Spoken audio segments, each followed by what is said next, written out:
Suprema Corte do Uruguai reconhece vínculo de emprego entre motoristas e Uber. Decisão é inédita em todo o continente sul-americano. E a Uber teme que isso possa impactar a justiça de outros países, inclusive o Brasil. A despeito da dúvida de muita gente de que isso aconteça e da vontade dos motoristas de não querer qualquer vínculo com a plataforma. Mas nesse vídeo eu vou trazer todos os detalhes dessa decisão inédita e de que forma ela preocupa a Uber e também acende o alerta do judiciário brasileiro.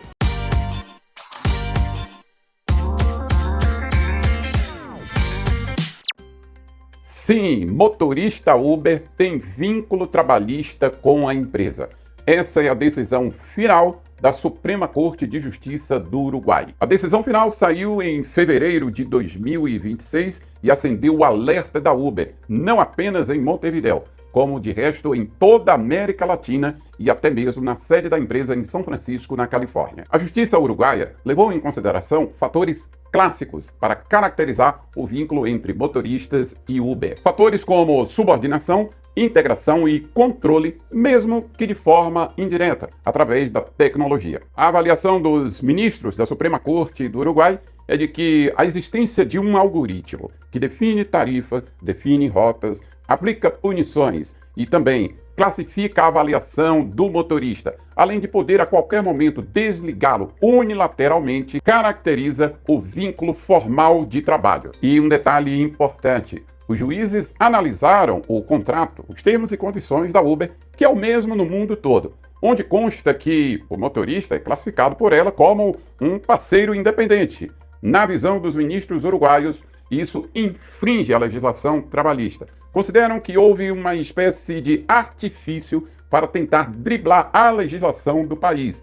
Ignoraram, portanto, que se trata de um motorista parceiro autônomo e classificaram como trabalhador vinculado à plataforma. Desta forma, a legislação uruguaia considerou a realidade dos fatos e não o que a Uber diz num contrato que ela mesma criou e impôs ao motorista. Talvez você diga assim: depois dessa aí, Cláudio, a Uber pega sua malinha, e zarpa do Uruguai.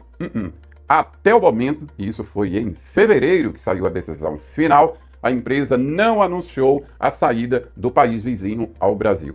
E dificilmente vai fazer isso porque uma retirada do mercado indicaria que ela não tem interesse em trabalhar num país onde haja uma regulação que imponha limites e estabeleça obrigações para com os trabalhadores. Trocando em miúdos, a Uber não quer sair como aquela irresponsável que, como já acontece no Brasil, quer apenas o dinheiro sem qualquer conta com qualquer tipo de responsabilidade. Existe ainda a possibilidade da Uber apresentar recursos a essa decisão, mas quem vai analisar os recursos, caso ela apresente, são os próprios ministros que decidiram pelo vínculo de trabalho entre a plataforma e os motoristas. E é importante destacar que a ausência de um anúncio formal depois da decisão da Suprema Corte Uruguaia não significa que a Uber aceitou integralmente essa decisão. Esse silêncio da empresa pode ser interpretado como uma estratégia jurídica de mercado, tendo em vista que existem acionistas de olho do que ela pode fazer a partir dessa condenação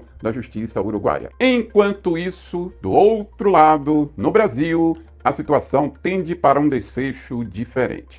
O STF já deu mostras de que não vai reconhecer vínculo de trabalho entre motoristas e a Uber. E nesse ponto, existe uma convergência de interesses, porque os motoristas já manifestaram diversas vezes que não quer qualquer tipo de vínculo trabalhista com a plataforma. E a Uber, por sua vez, não quer registrar a carteira de ninguém.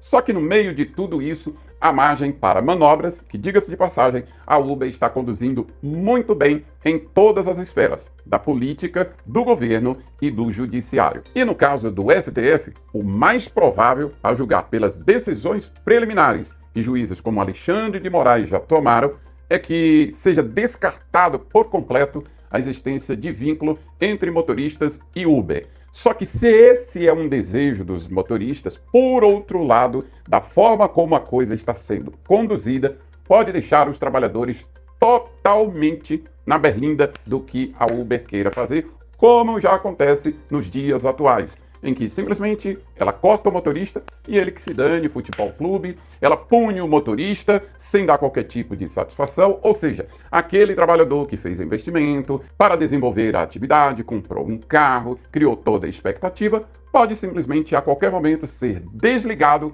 sem direito à defesa, a menos que constitua advogado e vá aguardar a decisão judicial.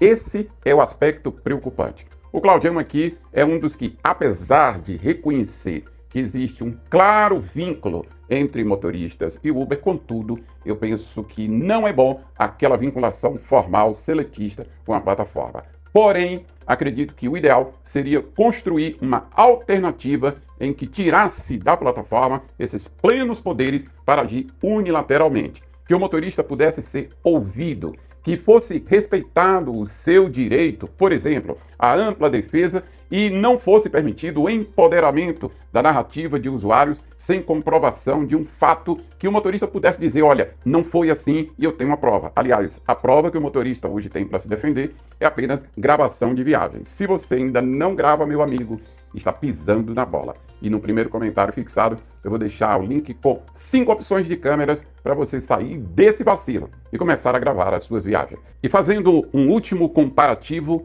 no Uruguai, a Suprema Corte preferiu analisar a realidade dos fatos, mesmo que o contrato da Uber diga algo diferente daquilo que na prática acontece. Ou seja, que ela controla o motorista, que ela pune o motorista, que ela define tarifa, dentre outras coisas. Os juízes consideraram o fato, o dia a dia.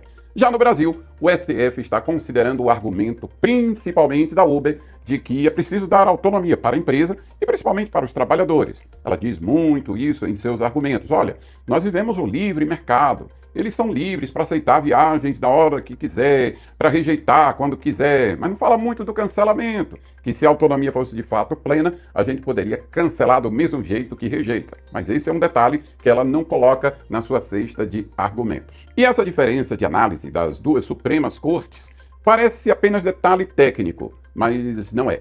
Tem implicações práticas muito sérias. No Uruguai, os motoristas passam a ter todos os direitos e garantias, inclusive o de que, se adoecer, não vai perder o dia de trabalho. Aqui no Brasil, se você para um dia, é um dia que você não ganha absolutamente nada. E a grande ironia é que o Brasil vai se consolidar, após a decisão final do STF, como um dos países mais favoráveis para plataformas digitais como a Uber em todo o mundo. Enquanto que não só o Uruguai, como Espanha, Holanda, Inglaterra, dentre outros países, reconhecem parcial ou totalmente algum tipo de vínculo entre motoristas e plataformas. Consegui ajudar você com as informações do vídeo de hoje? Se sim, por favor, aquele like de sempre e compartilhe o link com seus colegas. Por hoje, a gente fica por aqui. Um abraço e até o próximo encontro.